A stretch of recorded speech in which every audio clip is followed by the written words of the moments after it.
We're now looking at a teaching video on the applications of integration. So the subtopic is kinematics. So we first of all want to look at the relationships between displacement, velocity, and acceleration. So we use the symbols S to represent displacement, V, velocity, A, acceleration. So if we look at differentiation, to obtain acceleration, we could differentiate the expression of the velocity with respect to time. Also, when we are thinking of acceleration, we can have the differentiation of the displacement twice. So, d squared s over dt squared. So for velocity, we'll just differentiate the displacement expression with respect to time.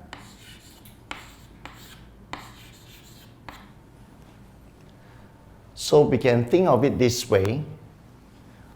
When we differentiate the displacement expression with respect to time, we get the expression for velocity.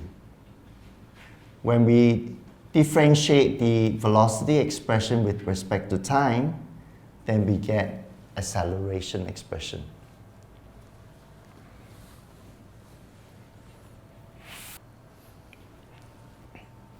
Now we look at integration, which is anti-differentiation or the reverse process of differentiation. So we can actually integrate the expression of acceleration with respect to time to obtain the velocity expression. If we integrate the velocity expression with respect to time, then we get the expression of the displacement. So the displacement can be obtained if I integrate the velocity expression with respect to time. And to obtain the velocity expression, I just integrate the acceleration expression with respect to time. Of course, here we're dealing with indefinite integration. You would expect to have an arbitrary constant, c. To solve for c, we will need information about, say in this case, the displacement. So most of the time, it will be when t equals 0 seconds, the displacement is equals to 0 meters. By using this, we will have found the value of c. Most of the time, if it's polynomial, we will say that c will be a 0. There will be exception.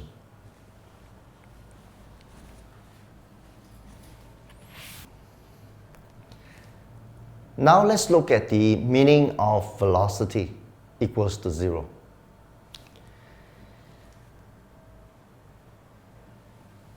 Now, when you see this, we are basically looking at v subscript t2 equals to 0.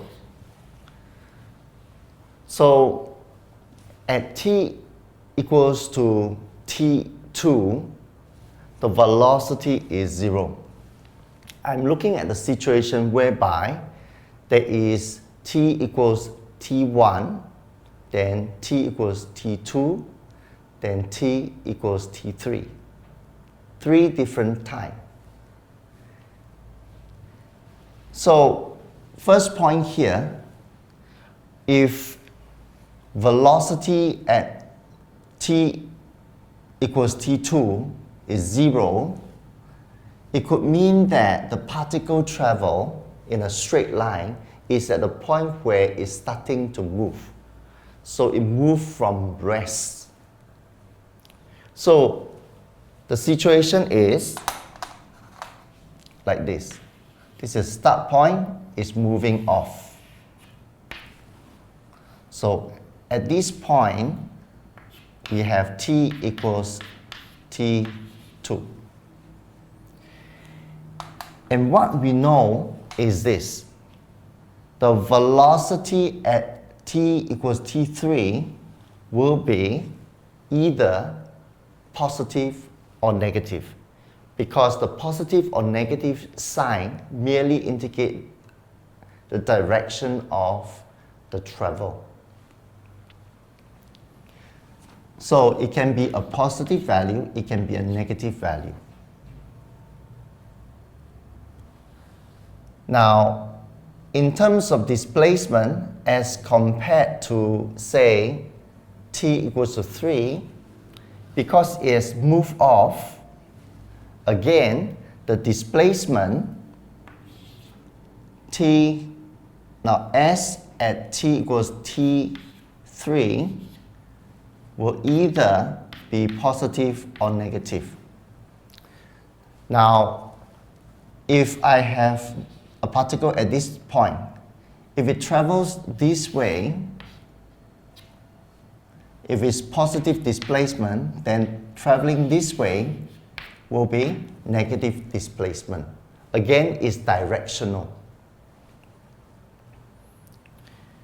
For the second scenario, turning, we're talking about particle changing direction. So perhaps at this point, at t equals t1, the particle moves off. But then it turn at this point, t equals t2. And then at this point, we have t equals to t3. Well, if the velocity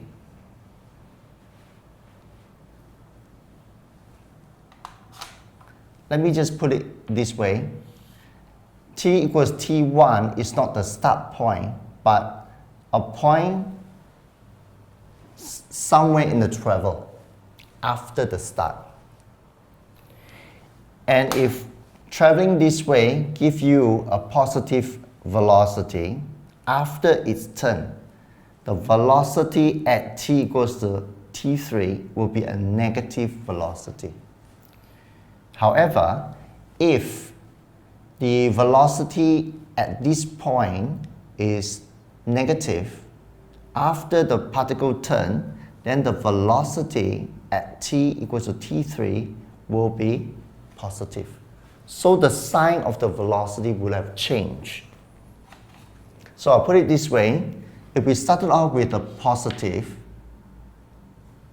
then we'll have a negative.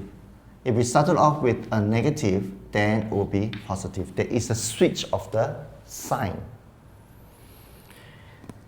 Now, when we talk about displacement, supposing that this is the origin, the starting point, you can see the displacement from the original point to where t equals to t1 is this distance.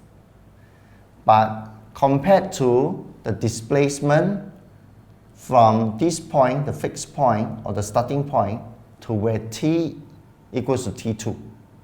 So this displacement or this distance is certainly bigger than this distance. So I will indicate here as the displacement at t1 is less than the displacement at t2. Now let's compare the other one. The displacement at t equals to t3 is this distance here. And the displacement at t equals to t2 will just be from the fixed point or the starting point to where the particle is at t equals to t2. Again, we see that st3 is less than st2. So we will say that the particle at the point of turning is furthest away from the fixed point. The third scenario is that the particle stops. A picture to help would be it traveled and then it stopped here. That is t equals t1. So when it stopped there, stop at t equals to t2. So before that, we will have a point here, t equals t1. So it depends on the direction of the travel. So it can be a positive velocity or a negative velocity.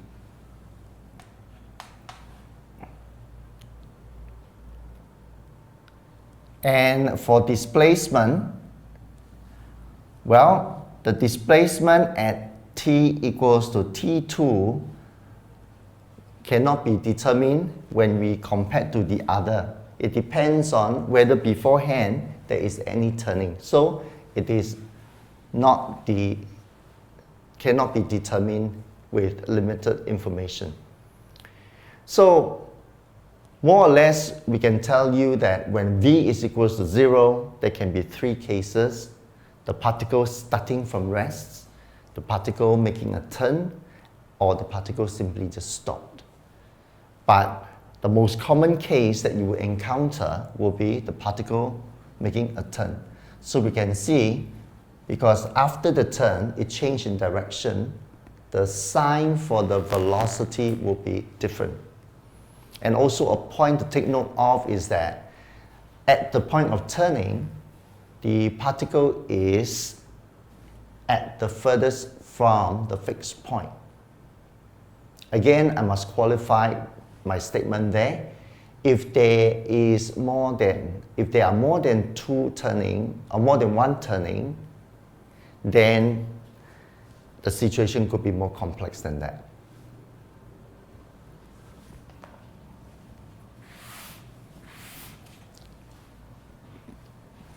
For point 3, we are looking at the difference between displacement and total distance travel or distance travel. So if we have a particle here at rest where t equals to t0 and the displacement at that point is 0, meaning this will be the fixed point.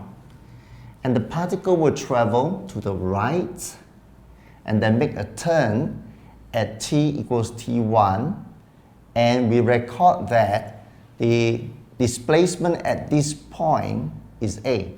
What it means is that the distance from the fixed point to this particular point is a units. And after its turn, it proceeded to travel to the left. Of course, in a diagram like that, we see a physical turn. But in practical situation, we're talking about particle traveling in a straight line and then moving back to its source again. So this way of drawing actually helps us to visualize better the actual turning. Now, at this particular point, t is equals to t2, and the displacement at this point is b. So the displacement is actually measured from the fixed point here to where it is at t equals to t2. So this distance here is a b. So to keep that information here, because we'll be answering some questions later. So this is t equals t0, s bracket t0 equals to 0. Another point here, t equals t1, displacement at t1 is a, and t equals to t2, and the displacement at this time is b. And we have indicated so far that is a, and that distance is b.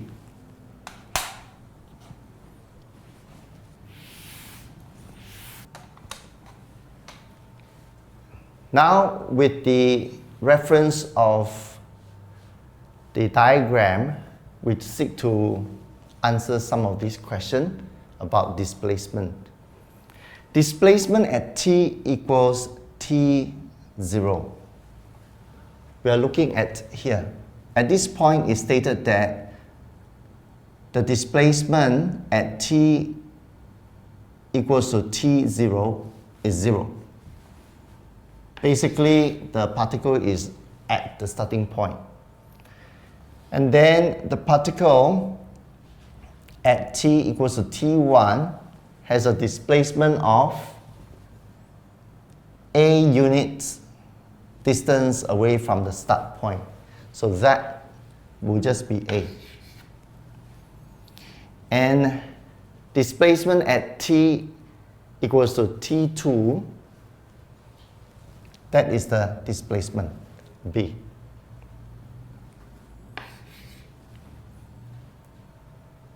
So we just read it off like that. So displacement is very straightforward.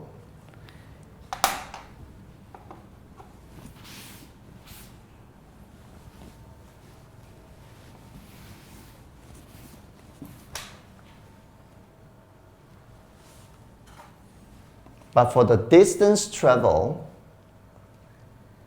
at least for the first one, particle at t equals t0, it hasn't traveled a single unit of distance, so it's 0. However, if you look at the particle moving all the way to this point where t equals to t1, the distance traveled is a units. And the next one, the particle moves along this way, make a turn. Now, we cannot say that the distance traveled then is equals to b. That is only the displacement from the origin. What we need to do is to visualize this distance a that the particle has traveled, and then make a turn and go back to its source. So it traveled 2 times of a, but this distance is not traveled. So we have to take away this distance. So basically we have 2a minus b. So 2a minus b, that's the total distance traveled by the time the particle is at t equals t2. So for this section of the video, we have dealt with the idea of integration to move from acceleration to velocity to displacement. We also have related the idea to differentiation, how from displacement we can go to velocity to acceleration.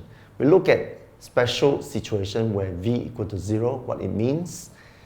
Well, it could mean 3 cases, but the most common one is when particle make a turn. Then we look at if the particle make a turn, how to look at displacement of the particle at different time, and also the total distance traveled by that particle after the turn. So we come to an end of this video.